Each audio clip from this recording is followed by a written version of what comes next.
No role plays, just real. Chris and Lorenzo share 4 decades of combined experience to help you become a more effective leader. We've never really, as a workforce, spent a lot of time on making sure we're developing good leaders. We'll be able to share stories, experience, mistakes, failures, successes. This is Hacking Your Leadership. Welcome to Hacking Your Leadership.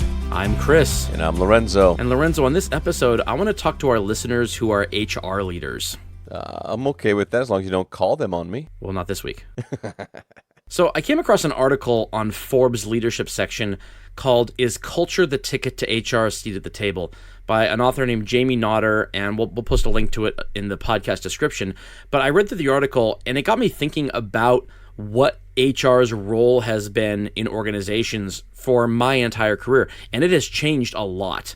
But this is something I'm very passionate about. You know, my degree's in psychology. I have my SHRM Senior Certified Professional certification for HR, and human resources as a practice has gone through several iterations and several evolutions to try to get, as Jamie Nodder would say, a seat at the table. And I think in some organizations, they have a more prominent seat at the table than others. I think in some organizations, they are a window dressing, a necessary requirement to satisfy legal check boxes, but they're not really respected. I really think each organization is different. And as time goes on, more and more companies are realizing the value not of HR, but of culture. And naturally, HR tends to be the first place that a company wants to look to in order to fix a broken culture or to put a more prominent importance on culture. So the reason I want to talk about this is because the first kind of foray or introduction that I had to HR, I was a teenager, and the HR representative of the company I was working for would come in and introduce himself once every quarter, and it would administer an engagement survey once a year, twice a year. And I don't think I had any conversations with them that were one-on-one ever. It was all just based on, group conversations. And I felt like my leadership at the time kind of, I don't want to say rolled their eyes every time this person came in the store, but looked at it as, all right, we got to deal with this morning, and then we can actually get some real work done. And that's kind of what the sentiment was. And I saw that change. I don't think that happens in many places anymore. I think that there's a mutual respect that happens. But I want to know, first of all, do you recall working for any organizations where the human resources department did not have a seat at the table? And how do you think that has changed from then until now? Absolutely, yeah. I think a couple things. I've worked for organizations where, HR was just a phone number. Right. Right, and it was only ever used or called if something went wrong, if there was a complaint, between employees, things like that. And then I also worked for organizations where HR was actually like a third party. You know what I mean? They weren't even like employees of the same organization. They were kind of contract. Yeah. Outsourced.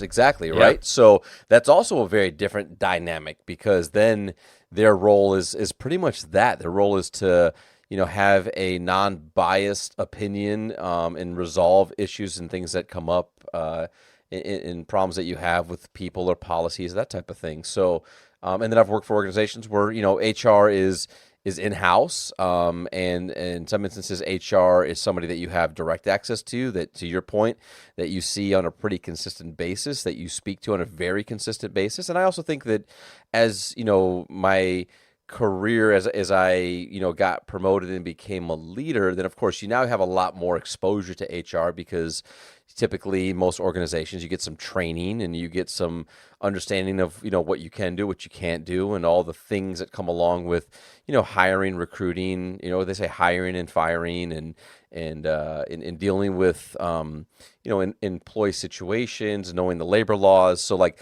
that's typically my experience holistically when it comes to HR in different organizations. I think in talking about having a seat at the table, for me, I think that just comes down to understanding the value that they add, and what is that value, and how is that relevant to, the larger strategies around growing business. That's kind of how I would look at it. Yeah, I like that you used the word value, because, so just to kind of put it, I'm an analogy guy. I like kind of drawing analogies and context from analogies.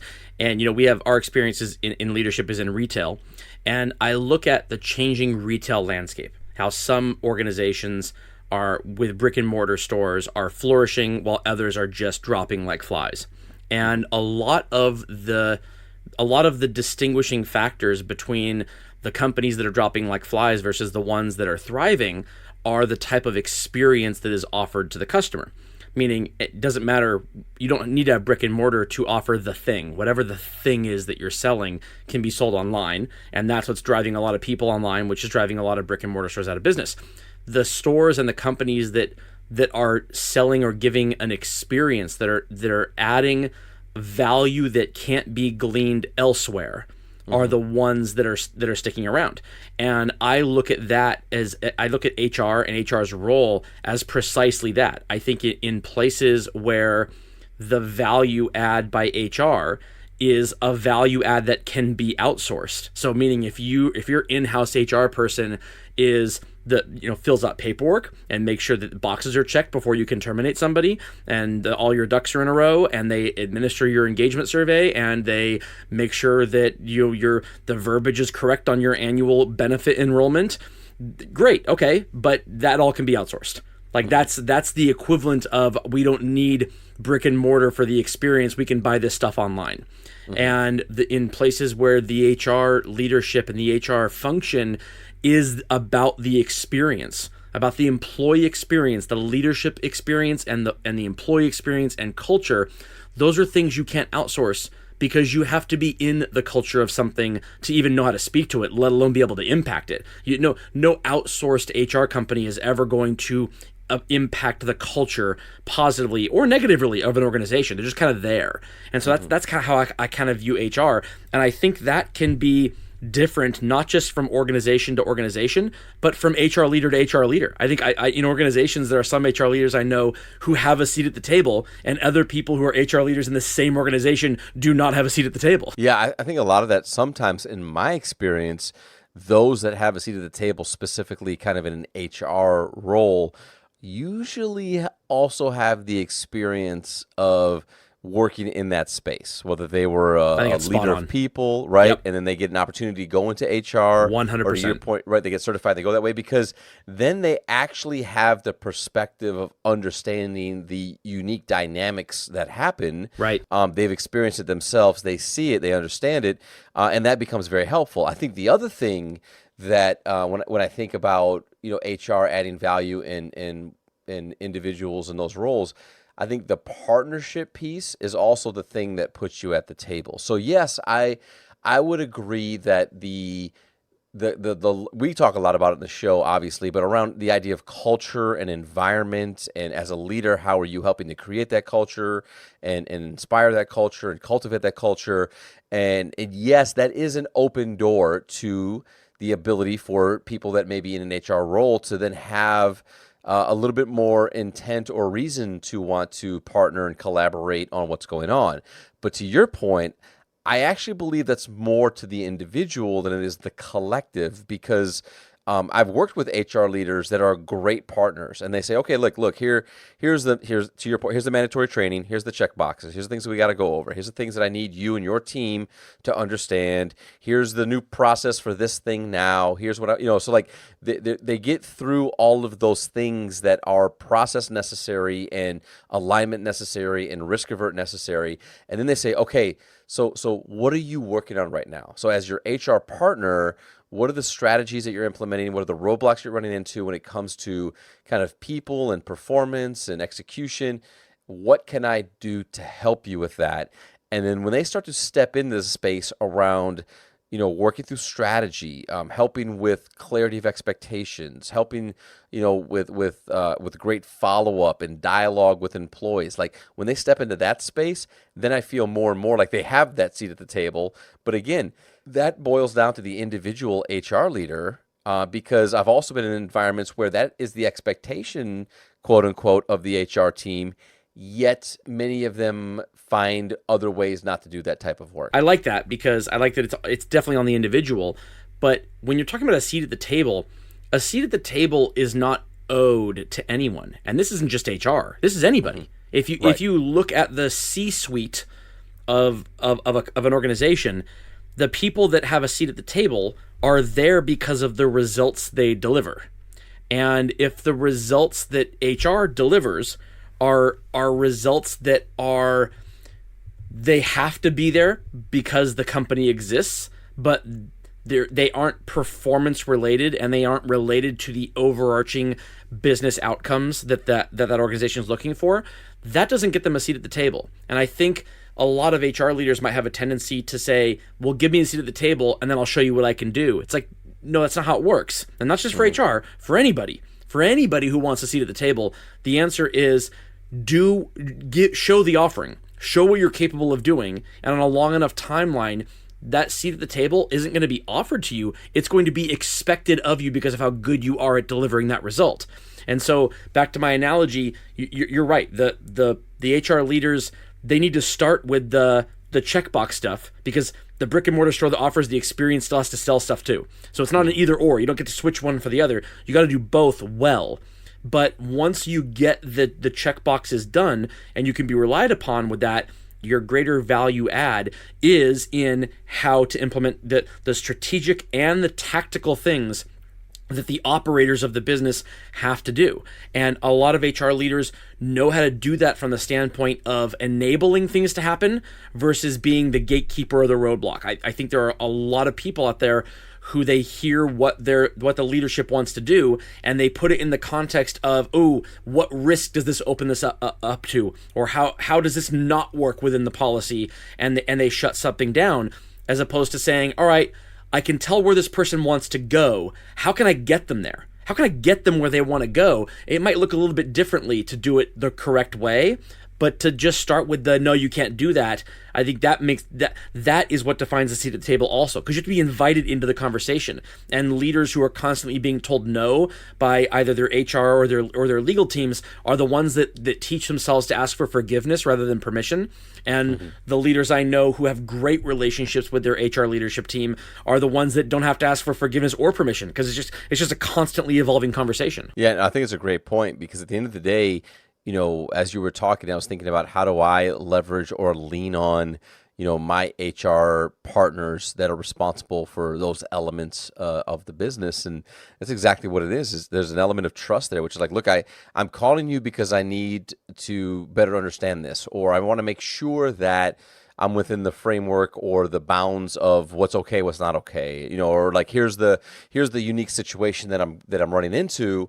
Like, can we talk through that, right? Like, what's the proper, way to handle this? Because while you can, be very comfortable in leadership, and you can have experience and tenure and background where you've seen a lot of the same things over and over and over again, there are new dynamics, there are new things, there are, especially in large organizations, there's the consistency that has to happen. There's the, the things that, that you don't necessarily see if you're within, your business unit, your team, your store, whatever that is.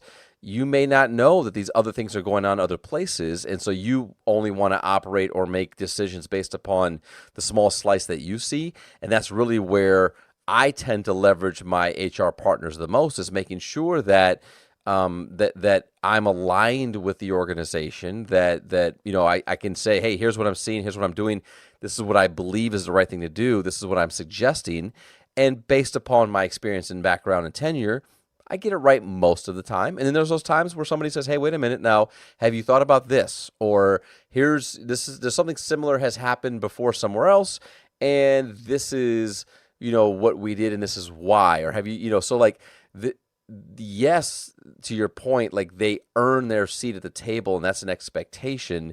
But it also, I believe, to truly be at that table, they have to be proactive individually or collectively in wanting to sit there and say, I'm also here to support you. A lot of times, not even specific to HR, but many times, like, support personnel, people that work in those spaces that are supposed to support a business or a team or a location or a store, they can find themselves in a space where all they're doing is asking for you to do more things, right? Or they're validating what you're supposed to be doing, instead of making sure that they get what they need to get done, and then saying, okay, what do you need from me? And let's work together on this. They spend more time just doing the validation check boxes. And then very quickly, they actually get disinvited from the table because they're like, well, if you're just going to come sit at the table and just tell us what to do all day, then I'll just find somebody else, right? And so that's what ends up happening, specifically in support personnel. And I see that happen with HR people from time to time. I think that's spot on. There's a part of the article that I was referencing at the beginning that I want to read these two sentences here because it speaks to exactly what you're talking about. The author, Jamie, says that he's looking for deeper strategic value, not just value. And he's talking about the three areas that human resources teams tend to lead. And the areas he talks about are talent, learning, and engagement.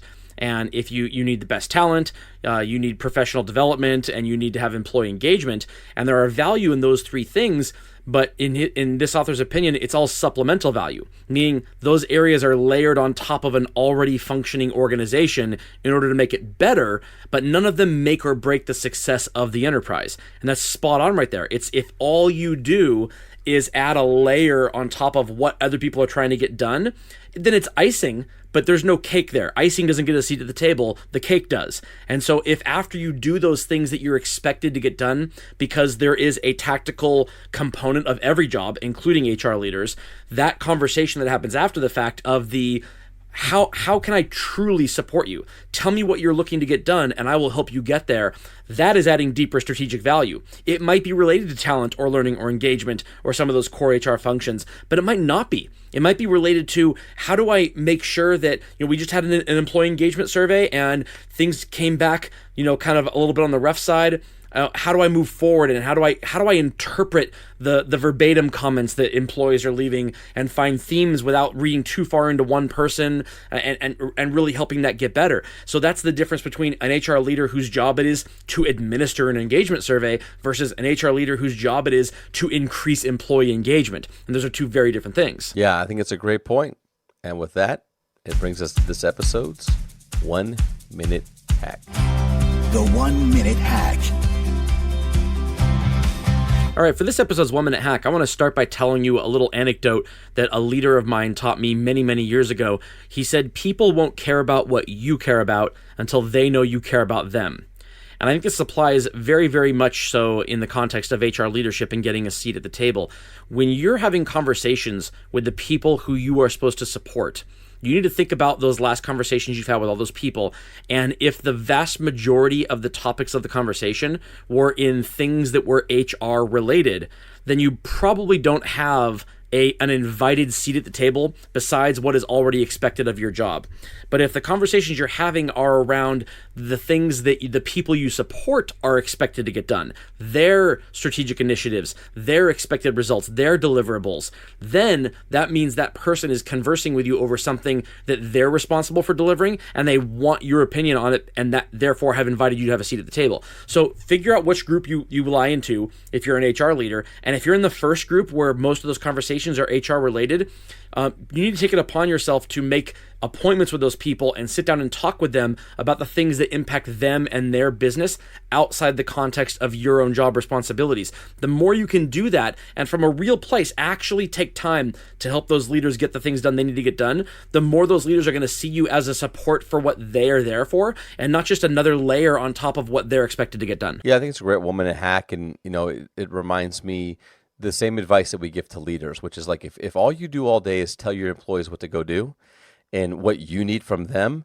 and you never take the time to understand what they need from you or pay attention through their behaviors and their attitudes on what you feel they need from a leadership standpoint, then they're not going to include you in their strategies. They're not going to invite you as a leader to sit at their table. So it's the same exact type of an advice here, where if you find yourself only talking about what's important to you to other people, then why would you think that they would want to include you in the larger conversation and discussion? Because clearly your behaviors show that you really only care about what you're trying to accomplish and not supporting what everybody's trying to accomplish. And I think we all know that if you tend to work in service of others, and if you say that, I think when we talk about culture in HR, like, you got to remember, like, leaders are culture too.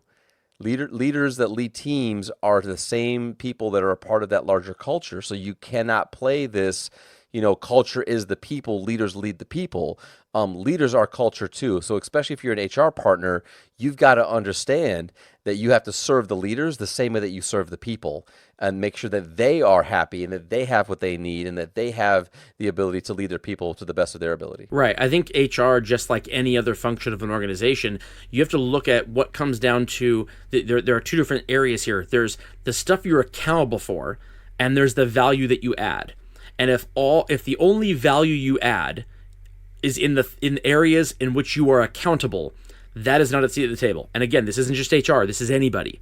But if the value you add is on top of whatever you're expected to get done, whatever your accountable measures or metrics are, if the value add is on top of that, that's having a seat at the table. Yep. And with that, it brings us to the end of this episode. This is Hacking Your Leadership. I'm Lorenzo. And I'm Chris. And we'll talk to you all next time.